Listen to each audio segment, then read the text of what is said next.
The autumn rain pattered against my car window as I pulled into my parents' driveway for our monthly family dinner. These dinners had become a ritual of humiliation over the past 5 years. Ever since I'd walked away from the proper career path my family had planned for me. I checked my reflection in the rearview mirror, adjusting my simple pearl earrings, a gift from my grandmother before she passed. At 36, I looked nothing like the corporate success story my sister Jessica embodied. No designer suits, no elaborate hairstyle, just clean professionalism and quiet confidence. The porch light flickered on automatically as I approached the door, probably triggered by one of the many smart home features Jessica had insisted on installing for our parents. Another display of her supposed success. "Oh, Emma's here," my mother's voice carried through the door before I could knock. The slight disappointment in her tone was familiar. I was always Emma. Never my successful daughter or my accomplished child. Those titles were reserved for Jessica. The door opened to reveal my sister in all her glory. Channel suit, perfectly styled hair. That practiced look of condescending concern she perfected since childhood. "Emma, you're actually on time for once," she smirked, air-kissing my cheek. "And in the rain, too. Still haven't replaced that old Honda?" I smiled, hanging my coat in the foyer. "It gets me where I need to go." "I'm sure it does," she said with false sweetness. "Unlike my new Mercedes. Have you seen it? Company car, of course. One of the perks of being senior VP at Atlas Corp." Ah, there it was. The first brag of the evening, right on schedule. The dining room was warm and bright, set with Mom's best china. Another tradition meant to highlight the contrast between Jessica's achievements and my supposed failures. Dad sat at the head of the table, already nursing his usual scotch, while Mom fussed over the place settings. "Emma, dear," Mom called out, "we put you next to Aunt Sarah. I thought you two could discuss things." By things, she meant Aunt Sarah's recent divorce and subsequent career struggles. The failure corner, where they seated anyone who didn't meet their standards of success. "Actually," I said quietly, "I'll sit here." I pulled out a chair at the main part of the table, directly across from Jessica. My mother's eyebrows shot up, but she said nothing. "So," Jessica began as the first course was served. "I was just telling Mom and Dad about my promotion. Senior Vice President of Operations at Atlas Corp, youngest in company history." "That's wonderful," I murmured, taking a sip of water. "Of course, it's not just the title," she continued, warming to her favorite subject, herself. "I'm overseeing the merger with Thompson Industries, leading the restructuring team, basically running the whole show while they search for a new CEO. Dad beamed with pride. "That's my girl. Always knew you'd make it big. Unlike some people," Jessica added, shooting me a pointed look. "Still doing that consulting thing, Emma? Or have you finally realized it's time to get a real job?" Mom jumped in, ever the peacekeeper. "Now, Jessica, I'm sure Emma is doing her best." "Oh, I am," I said, my voice steady. "How's the Thompson merger going? I heard there were some complications." Jessica's smile faltered slightly. "Nothing I can't handle. We're announcing the final details next week. The board's very impressed with my leadership." "Interesting," I said, cutting my salmon into perfect squares. "And the tech integration? All sorted?" "Of course," she said quickly, too quickly. "Everything's proceeding exactly as planned." I nodded, saying nothing. The silence stretched uncomfortably until Mom jumped in with her usual nervous chatter about the neighbor's new landscaping. Actually, Jessica announced, clearly eager to reclaim the spotlight, I should tell you all my big news. The board called me in today for a special meeting. Here it comes. They're expanding my role. She practically glowed. Starting next month, I'll be overseeing all operational integration for both companies. It's practically a CEO-level position. Practically, I echoed. My sister's a nobody, Jessica bragged, turning to our parents. Well, I just got promoted at Atlas Corp. Can you believe it? 2 companies under my control. I set down my fork carefully, dabbed my lips with a napkin and smiled. Congratulations, Jessica. I'm the new CEO there. The silence was absolute. Jessica's wine glass stopped halfway to her mouth. Dad's fork clattered against his plate. Mom's nervous chatter died mid-sentence. What? Jessica whispered. Atlas Corp, I repeated calmly. The board appointed me CEO this morning. I start Monday. That's impossible, Jessica sputtered. I would have known. I'm senior VP. I'm in all the major meetings. The ones you're invited to, yes. I pulled out my phone and pulled up an email. Would you like to see the announcement? It goes out tomorrow morning. But as my direct report, I thought you should hear it from me first. Direct report? The color drained from Jessica's face as the implications sank in. Oh, and about the Thompson merger? I continued, my voice still pleasant. We should discuss those complications you mentioned, particularly the $300 million in undisclosed tech debt you seem to have missed in your due diligence. Dad's scotch glass hit the table hard. Emma, what exactly are you saying? I stood slowly, smoothing my simple black dress. I'm saying that tomorrow morning, Atlas Corp will announce its new CEO. The same person who's been quietly consulting for them for the past 5 years, restructuring their tech division and preparing for this exact moment. I turned to Jessica, the same nobody's sister who's been watching you take credit for other people's work, manipulate reports, and nearly derail a billion-dollar merger. You can't, Jessica started. I can. I cut her off. And I will. Board meeting, Monday morning, 9 a.m. sharp. Don't be late. I picked up my purse and turned to our parents. Dinner was lovely, as always. Though next time, perhaps we could all sit at the main table.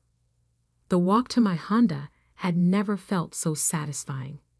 Behind me, through the dining room windows, I could hear Jessica's voice rising in panic, Mom's attempts at soothing, Dad's confused questions. But I wasn't done yet.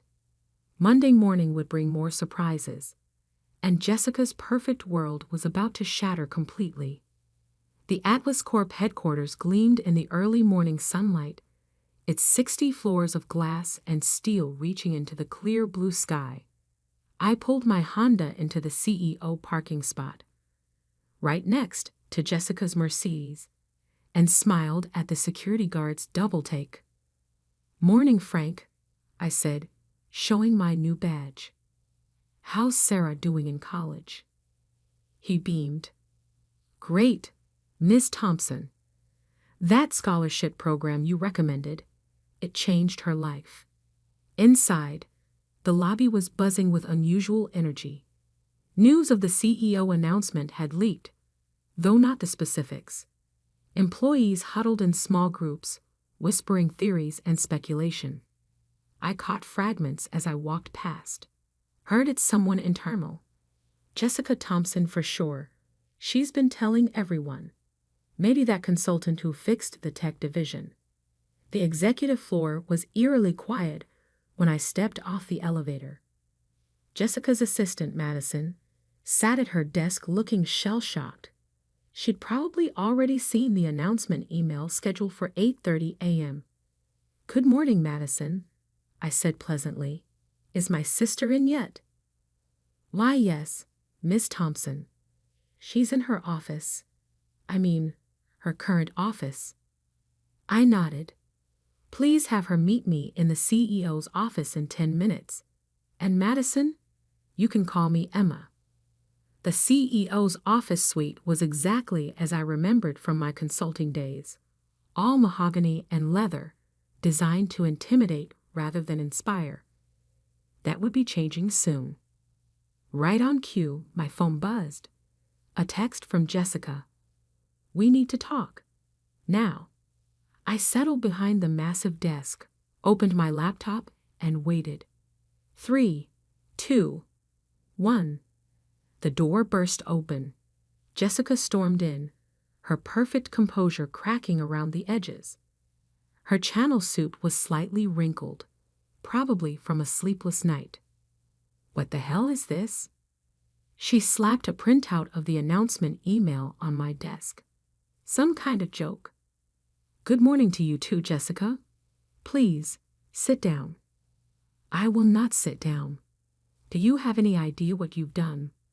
I've spent years building my position here, cultivating relationships, proving myself, taking credit for other people's work. I interrupted calmly. Hiding problems in the Thompson merger? Manipulating reports to make yourself look better. She paled slightly but rallied. You can't prove any of that.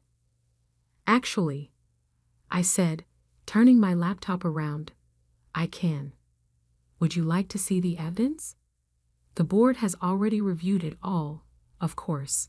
It's part of why they chose me for CEO. The board? She laughed, but it sounded hollow. I know everyone on the board. They wouldn't. You know the old board. I corrected her. The one that stepped down last month after the pension fund scandal. The new board? They're a bit more thorough. Jessica sank into a chair, her legs seemingly giving out. How long? Have I been preparing for this? 5 years. Ever since you took credit for my tech restructuring plan and got your first promotion. I leaned forward. Did you really think I was just some failed consultant all this time? That I didn't notice you using my strategies, my ideas, even my exact phrases in your presentations? I earned my position, she whispered, but the conviction was gone from her voice. No, you didn't. But here's your chance to earn something real. I pulled out a folder and slid it across the desk. Your new position. Junior Operations Manager, reporting to the actual team that's been doing your work all these years. Junior? She looked like she might faint. You can't demote me. I'll resign first. Of course you can resign, I agreed. But then I'd have to include the full details of your creative accounting in the SEC filing. And I don't think your next employer would appreciate that. The intercom buzzed. Ms. Thompson? The board is ready for the morning meeting. Thank you, Madison. I stood, straightening my jacket. Come in, Jessica. I believe you have a presentation on the Thompson merger. The real numbers this time, please. The boardroom fell silent as we entered. The new board members, hand-picked for their expertise and integrity, watched with varying degrees of interest as Jessica stumbled through her presentation. Every misleading statement, every inflated number, every hidden problem was methodically exposed. And that, I concluded after she finished, is why we'll be restructuring the merger timeline. Teams have already been assembled to address the tech debt issues that were overlooked. Excellent work, Ms. Thompson. The board chair nodded. Both in uncovering these issues and in your previous consulting work that actually kept this company afloat. Jessica's head snapped up. Previous work. Oh yes, the chair smiled. Your sister's been the architect of every major successful initiative here for the past 5 years. Though I believe you took credit for most of them. The meeting ended with Jessica looking thoroughly defeated, As everyone filed out, I caught her arm. Weekly status meeting, my office, tomorrow at 9 a.m., I said quietly. Don't be late. And Jessica? Wear something more appropriate for your new position. Channel suits aren't really junior management style. Back in my office, I began the real work. The Thompson merger needed saving, the tech division needed strengthening, and the corporate culture needed a complete overhaul. My phone buzzed. A text from Mom. Please call us. We need to understand what's happening. I smiled, remembering all those family dinners, all those subtle jabs, and not so subtle comparisons. Nothing to understand. I typed back. Just your nobody daughter doing what she does best, succeeding. The afternoon brought a parade of executives, all suddenly eager to meet the new CEO they'd overlooked for years. Each one had a story about how they'd always respected my work and never really agreed with Jessica's methods. Amazing how quickly people's memories change when power shifts. By evening, Jessica's nameplate had been removed from her executive office door. Her assistant Madison was being reassigned, promoted, actually, to work directly with me. And the Thompson merger team was already implementing the solutions I'd prepared months ago. As I packed up for the day, a final email arrived from Jessica. You won't get away with this. Family doesn't do this to family. I thought about all the times she'd undermined me, belittled me, stolen my work. About all the family dinners where she'd made sure everyone knew exactly how much of a nobody I was. You're right, I typed back. Family doesn't do this to family. Remember that next time you're tempted to take credit for someone else's work. See you at tomorrow's status meeting. Don't be late. The Honda started smoothly as I pulled out of the CEO parking spot. Tomorrow would bring new challenges, new opportunities to prove exactly why I deserved this position. And Jessica? She was about to learn what it really meant to earn your success. 6 months passed in a whirlwind of changes at Atlas Corp. The Thompson merger, properly restructured, had become a case study in successful corporate integration. Our stock price had risen 40%. Employee satisfaction scores were at an all-time high. And the tech division was revolutionizing the industry. And Jessica? She'd survived. Barely. In her new role as junior operations manager. Every morning, I watched her Honda Civic. The Mercedes had been a company car, naturally, pull into the regular employee parking lot. Every week, she sat through status meetings, presenting actual data instead of manipulated reports. It was a Tuesday morning when everything changed again. I was reviewing quarterly reports in my office, now redesigned to be more collaborative than intimidating, when Madison buzzed in. Your parents are here, she said, her voice careful. They don't have an appointment, but... I sighed. After 6 months of ignored calls and declined dinner invitations, they'd finally decided to take direct action. Send them in.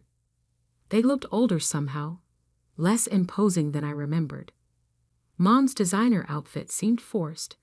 Dad's usually commanding presence diminished. They stood awkwardly just inside the door, taking in the changes to the office they'd once visited to praise Jessica's accomplishments. Nice view, Dad attempted, gesturing at the floor-to-ceiling windows. Better than the failure corner at dinner, I replied mildly. Please sit. They settled onto the modern conference chairs. Gone was the intimidating leather furniture of the old regime. Mom clutched her handbag like a shield.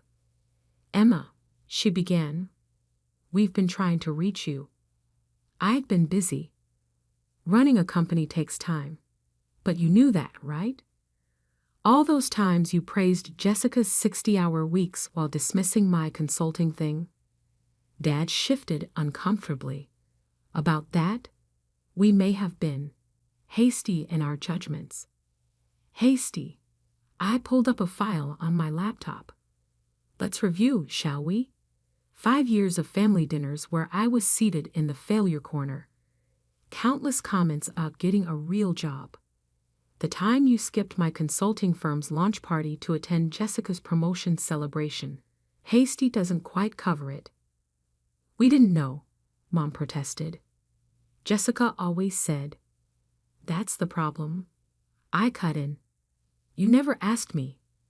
Never looked beyond the surface. Never questioned why Atlas Corp's success always seemed to align with my consulting contracts. And now, Dad asked quietly. I turned my laptop around, showing them the company's latest financial reports. Now Atlas Corp is stronger than ever. The Thompson merger that Jessica nearly derailed. It's revolutionizing the industry. The tech division she claimed was worthless. It's our biggest growth sector. And your sister? Mom's voice was barely a whisper. See for yourself. I pressed the intercom. Madison, please ask Jessica to join us. A few minutes later, Jessica slipped into the office. Gone were the designer suits and perfect makeup. She wore business casual attire, her hair simply styled, her expression guarded. Sit down, Jessica, I said, gesturing to the remaining chair. Your quarterly review is due. She pulled out a folder. Actual paper, not the glossy presentations of her VP days, and began reviewing her team's progress. Real numbers, real achievements, modest but genuine success. Thank you, I said when she finished. Much better than last quarter. You're learning. Our parents watched this exchange in stunned silence. The power dynamic they'd known for 36 years had completely reversed. One more thing, I added, pulling out another folder. The board has reviewed your performance. They're offering you a promotion. Senior Operations Manager, leading the new regional office. Jessica's head snapped up. Really? You've earned it. I emphasized the word.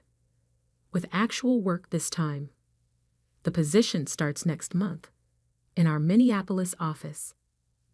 Minneapolis? Mom gasped. But that's a fantastic opportunity, I finished. Unless you prefer to stay in your current position, Jessica? She shook her head quickly. No, thank you, I accept. After she left, our parents sat in continued silence until Dad finally spoke. We were wrong, he said simply. Yes, you were. Can we fix this? Mom asked. I leaned back in my chair, touching the pearl earrings. Grandma's last gift. That depends. Are you ready to actually see me? Not as Jessica's shadow, not as the family disappointment, but as who I really am. They nodded, looking almost childlike in their uncertainty. Then yes, we can try, starting with dinner. At my house this time. No failure corner, no comparisons, no judgments. Just family, learning to see each other clearly. That evening, after they left, I stood at my office window watching the city lights flicker to life. My phone buzzed with a text from Jessica. Thank you.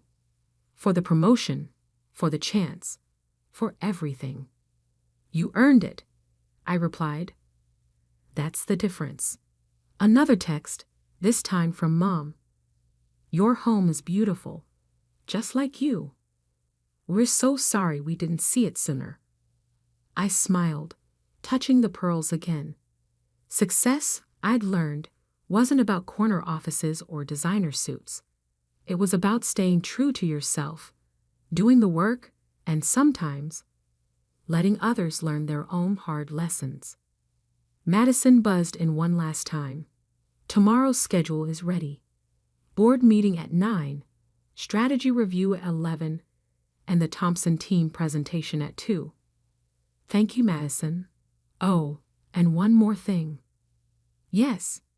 Move the family photo from the failure corner to my desk. It's time to make some new memories.